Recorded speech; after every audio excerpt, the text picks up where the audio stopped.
ఇప్పుడు రాబోయే న్యూస్ చూద్దాం. జైలు శిక్ష అనుభవిస్తున్న మాజీ ప్రధాని ఇమ్రాన్ ఖాన్ వచ్చే సార్వత్రిక ఎన్నికల్లో 3 పార్లమెంటు నియోజకవర్గాల నుంచి బరిలోకి దిగనున్నారు. ఈ విషయాన్ని పిఐటి ప్రకటించింది. తోషాఖానా అవినీతి కేసులో ఇస్లామాబాద్ లో దిగువ కోర్టు ఆగస్టు 5న దోషిగా నిర్ధారించింది. ఈ కేసులో ప్రస్తుతం జైలు జీవితం గడుపుతున్నారు. ఆ తర్వాత ఎన్నికల సంఘం అనర్హత వేటు వేసింది. కొద్ది రోజుల తర్వాత ఇస్లామాబాద్ హైకోర్టు 3 ఏళ్ల శిక్షను రద్దు చేస్తూ ఆదేశాలు ఇచ్చింది. అయితే ఇతర కేసుల్లో ప్రభుత్వం ఆయన అరెస్టు చేసి జైల్లోనే ఉంచింది. అయితే ఇమ్రాన్ 3 ఎంపీ స్థానాల నుంచి ఎన్నికల బరిలోకి దిగుతారని బారిస్టర్ అలీ జాఫర్ అడియాల జైలు వద్ద మీడియాకు తెలిపారు. తోషాఖానా కేసును సవాల్ చేస్తూ దాఖలు చేసిన పిటిషన్ పై ఇస్లామాబాద్ హైకోర్టు తీర్పును ఇవ్వబోతుందని, ఎన్నికల షెడ్యూల్ విడుదలైనందున త్వరలోనే నిర్ణయం వెలువడే అవకాశాలున్నాయని ఆశిస్తున్నామన్నారు.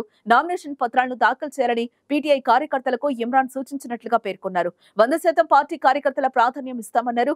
అభ్యర్థులు ఖరారయ్యారని త్వరలోనే పేర్లను ప్రకటించనున్నట్లుగా పేర్కొన్నారు.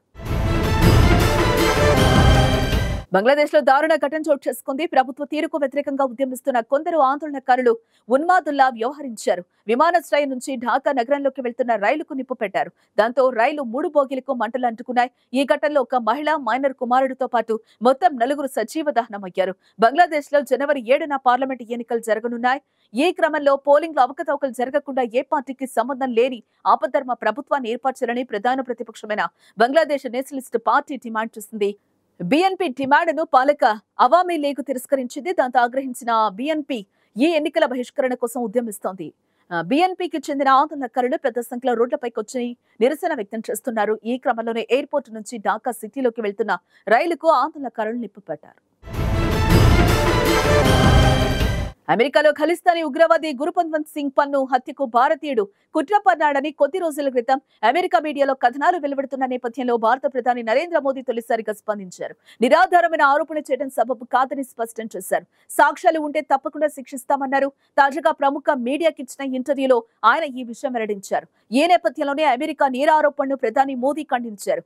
ఏ వ్యవహారంలో దౌత్యపరమైన ప్రభావాన్ని తగ్గించడానికి భారత ప్రధాని ప్రయత్నించారు. ఇలాంటి ఘటనలు అమెరికా భారత సంబంధాలను దెబ్బతీస్తుందన్నారు మోదీ. ఎవరైనా మాకు ఏదైనా సమాచారం ఇస్తే తప్పకుండా పరిశీలిస్తామని మోదీ అన్నారు. అమెరికాలో ఉగ్రవాది పన్ను హత్య కుట్రకు సంబంధించి అభియోగాలతో నిఖిల్ గుప్తా అనే భారత సంతతికి చెందిన వ్యక్తిని చెక్ రిపబ్లిక్ అధికారులు అరెస్టు చేశారు. హత్య కుట్రను అమెరికా భగ్నం చేసినట్లుగా వార్తలు వెలువడ్డాయి. అమెరికన్ అధికారుల ఒత్తిడి మేరకు చెక్ రిపబ్లికన్ అధికారులు ఆ దేశంలో నిఖిల్ గుప్తాను అరెస్టు చేశారని కుటుంబ సభ్యులు ఆరోపిస్తున్నారు.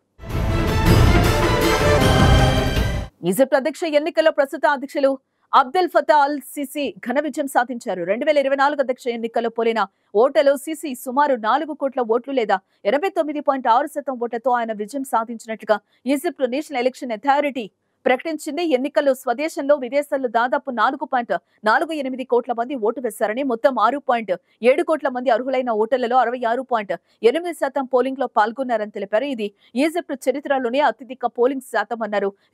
రిపబ్లికన్ పీపుల్స్ పార్టీకి నాయకత్వం వహిస్తున్న హజెం ఒమర్ 4.5% ఓట్లు సాధించగా, ఈజిప్షియన్ సోషల్ డెమోక్రటిక్ పార్టీకి చెందిన ఫరీద్ జహ్రాన్, ఈజిప్షియన్ వాట్ పార్టీకి చెందిన అబ్దుల్ సనాద్ యమామా తర్వాతి స్థానాల్లో నిలిచారు. ఎన్నికల ఫలితాల ప్రకటన తర్వాత జాతిని ఉద్దేశించి సిసి ప్రసంగించారు. దేశానికి నాయకత్వం వహించే లక్ష్యం కోసం నన్ను ఎన్నుకున్నారు అని తెలిపారు. ప్రస్తుతం ఈజిప్ట్ అనేక సవాళ్లతో పోరాడుతుందని అన్నారు. గాజాపై ఇజ్రాయెల్ దాడులు ఈజిప్ట్ యొక్క జాతీయ భద్రతకు ముప్పుగా మారాయని అన్నారు. అయితే జాతీయ భద్రత, ప్రజల ప్రయోజనాలను రక్షించే ఆర్థిక సామర్థ్యాలను ఈజిప్ట్ కలిగి ఉందని కూడా తెలిపారు. జపాన్ సమీపంలోని సముద్రంలో లోతైన 1000 సంవత్సరాల క్రితం నిర్మించిన నగరం జపాన్ అట్లాంటిస్ పశ్చిమాన ఉన్న యొనాగుని జిమాలో ఉన్నాయి. పురాతన నగరం 2000 సంవత్సరాల క్రితం భూకంపం వల్ల మునిగిపోయిందని తెలిపింది. ఇది 1987లో తిరిగి కనుగొనబడింది. రుయుక్యు దీవుల తీరంలో అన్వేషిస్తున్న స్థానిక డైవర్ చక్కగా చెక్కెక్కినట్లే ఉన్న ఈ రాతి శిథిలాలను గుర్తించారు. దీర్ఘ చతురస్రాకారంలో పేర్చబడిన పిరమిడ్ లాంటి స్మారక చిహ్నం పసిఫిక్ నాగరికతలో భాగమని పేర్కొన్నారు.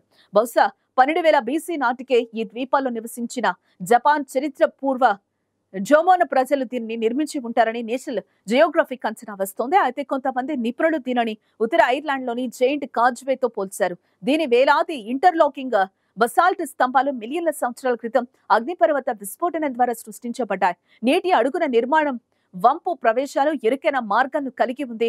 అవన్నీ సహజమైనవి అని బోస్టన్ విశ్వవిద్యాలయం ప్రొఫెసర్ రాబర్ట్ స్కోట్ చెప్పారు. ఈ నిర్మాణం దాని మూలం వివాదానికి దారితీసింది. అయితే జపాన్ ప్రభుత్వ సాంస్కృతిక వ్యవహారాల ఏజెన్సీ యోనాగుని అవశేషాలను ముఖ్యమైన సాంస్కృతిక ఆస్తిగా గుర్తించలేదు.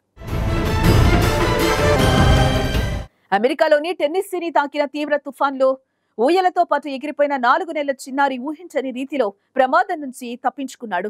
దేవుని దయతో తమ చిన్నారి సజీవంగా తమకు దొరికాడని తల్లిదండ్రులు తెలిపారు. టెన్నెస్సీలో ఇటీవల బలమైన సుడిగాలి వచ్చింది. దాంతో తమ ఇంటి పైకప్పు ఎగిరిపోయిందని, దాంతో పైకప్పుకు కట్టిన ఊయల్లో ఉన్న 4 నెలల చిన్నారితో సహా ఊగుతున్న ఊయల ఎగిరిపోయిందని తెలిపారు. కుండపోత వర్షంలో నేలకూలిన చెట్ల మధ్య చిన్నారి చిక్కుకుపోయాడు.